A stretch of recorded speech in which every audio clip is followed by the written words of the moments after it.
The first 45 minutes of Avengers Doomsday have allegedly leaked online. And if what we're hearing is even halfway true, Marvel might have just kicked off the most chaotic, overstuffed, universe-breaking story they've ever attempted. This isn't just about Doom showing up and flexing his power. This is about Shuri leading the Avengers, incursions swallowing entire planets, the Fantastic Four crash landing on Earth 616, X-Men universes getting ripped apart, and somehow Dr. Doom playing 4D chess while everyone else is still figuring out which Earth they're even standing on.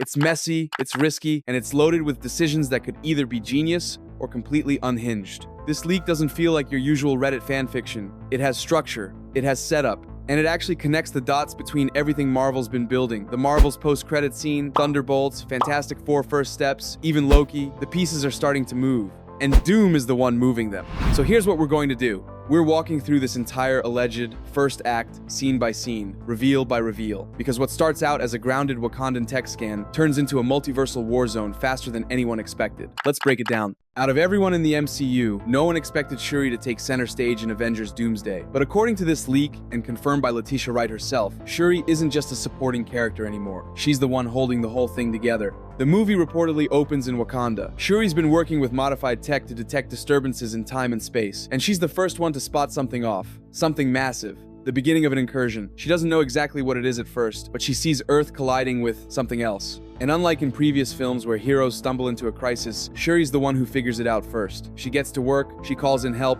she reaches out to Sam Wilson, Bruce Banner, Wong, and even sends a deep space transmission to Captain Marvel. There's no hesitation. She's not reacting, she's leading. And it makes sense. Wakanda has always been ahead of the world in tech, and Shuri's always been the one pushing it further. In this version of events, she's scanning the multiverse for threats. Not just defending Wakanda, defending the planet. She's already in good standing with the other Avengers, and even Namor is reportedly on speaking terms with her now. Mutual respect. Two rulers who understand each other's weight and history. But what hits hardest is how Marvel's positioning her. Shuri isn't just the scientist. She's the scout, the strategist, the one who sees the multiversal threat before it arrives. She warns the others that whatever's coming isn't just a danger to Wakanda, it's a danger to every timeline, every hero, every version of Earth. The incursion isn't some vague theory anymore. It's already started. And if she's right, they're running out of time. So, what exactly is crashing into Earth 616? It's not a mystery realm, it's not another version of our world. According to the leak, it's the X-Men universe, specifically the one Monica Rambeau landed in at the end of the Marvels, a reality where mutants exist, the X-Mansion stands, and Charles Xavier still walks. And now, that entire world is colliding with ours. The Fantastic Four show up in the middle of it, not to help, not to explore. They're tracking something, or rather, someone, their son, Franklin Richards, and he's been kidnapped by Victor Von Doom. The second they land, they reveal they've been chasing Doom across the multiverse ever since he took Franklin. He's been jumping between universes, hiding, manipulating events, always staying one step ahead. And now, he's hiding in the X-Men world, using it as his base while the collision begins. Galactus gets a quick mention too. The Fantastic Four say he's still out there, somewhere, but they're not sure if he's involved. That detail is either a setup for later, or a red herring.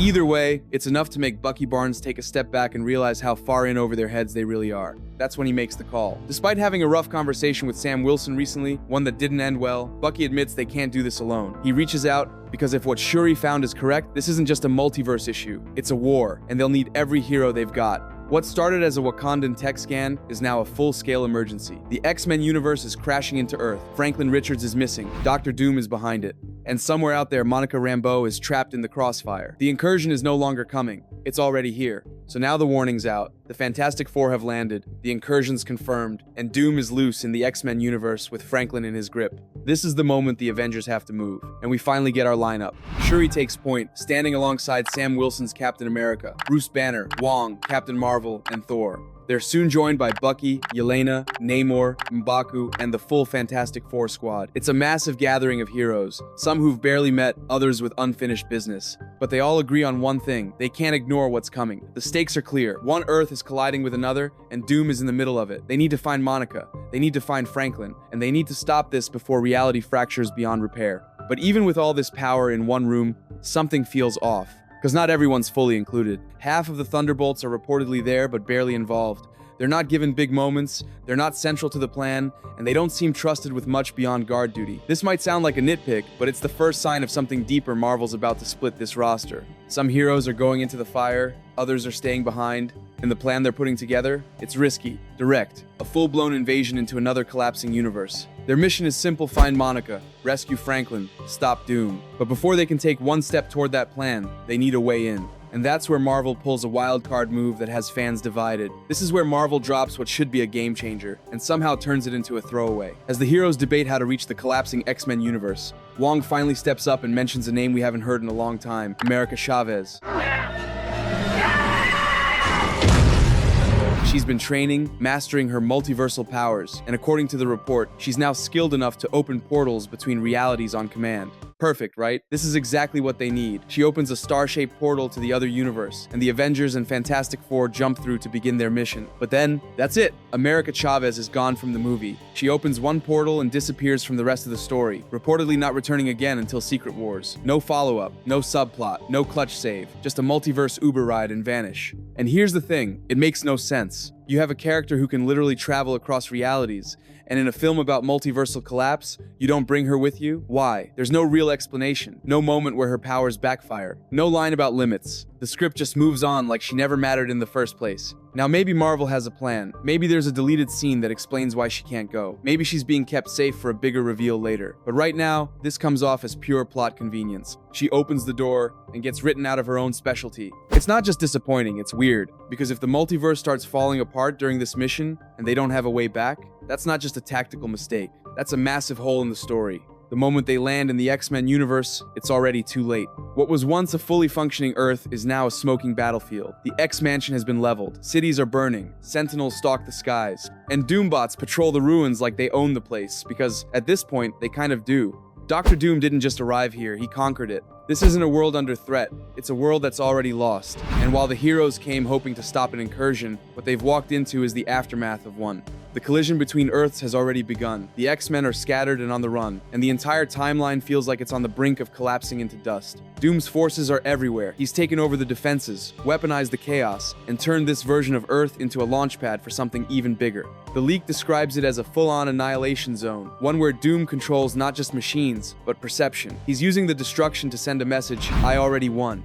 It's a complete reversal of expectations. The Avengers didn't show up to stop something, they showed up to watch the fallout. And Doom, he's not hiding, he's watching. From the shadows, from the screens, from the air above, he's letting the heroes see exactly how far behind they are. They're just now forming a plan. He's already executing the final phase of his. And the worst part? This war zone is just the setup. This is the moment where the whole plan unravels, and you realize Doom never needed an army, he just needed time. As the Avengers and Fantastic Four move through the ruins of the X-Men world, they finally run into survivors. But it's not a heartwarming reunion, it's a standoff. The two teams don't recognize each other, and worse, they've both been lied to. According to the leak, Doom's been feeding false intel to both sides. He's told the X-Men that invaders are coming to finish what the Doombots started. He's let the Avengers believe the X-Men are being used as weapons to hold Franklin hostage. And when the two teams meet at the wreckage of the X-Mansion, they do exactly what Doom expects. They fight. What follows is pure chaos, an early taste of Avengers versus X-Men before anyone realizes they're being played. Superpowers clash, the battlefield turns into rubble, and all the while, Doom just watches from a distance, smirking. Because this isn't a war, it's a distraction. While everyone else is throwing punches, Doom walks straight past them. He opens a portal, one he built with Franklin's help, and disappears. Where's he going? The TVA. And this is the real twist. He's not trying to destroy the X-Men world, he's not even trying to win here. He's using the confusion to slip away, so he can strike at the one place that still holds any control over time, the Time Variance Authority. By the time the heroes realize what's happening, it's already too late. Monica is found. The fight stops. The truth clicks into place. But Doom's gone. Franklin's gone. The portal's closed. And they all played right into his hands. No confrontation, no grand escape, just Doom doing what he does best, outthinking everyone in the room.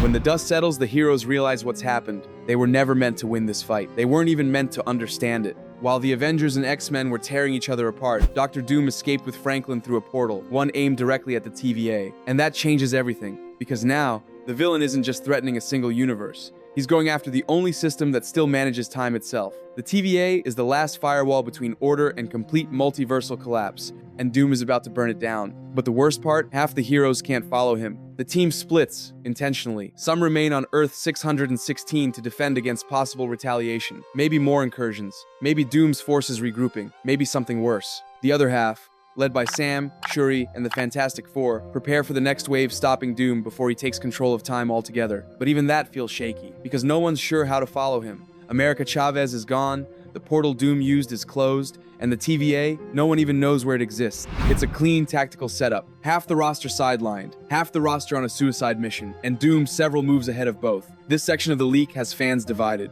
Some say it's smart storytelling, Marvel thinning the herd to focus on core characters. Others call it lazy. Why build a universe full of heroes just to bench half of them when things finally get interesting? But here's the harsh truth. Not everyone gets to be in the fight. Not every character gets around too. And Doom knows that better than anyone. He's already reset the board. He's already targeted the TVA. And now, the multiverse is hanging by a thread, while the Avengers argue over who's going where.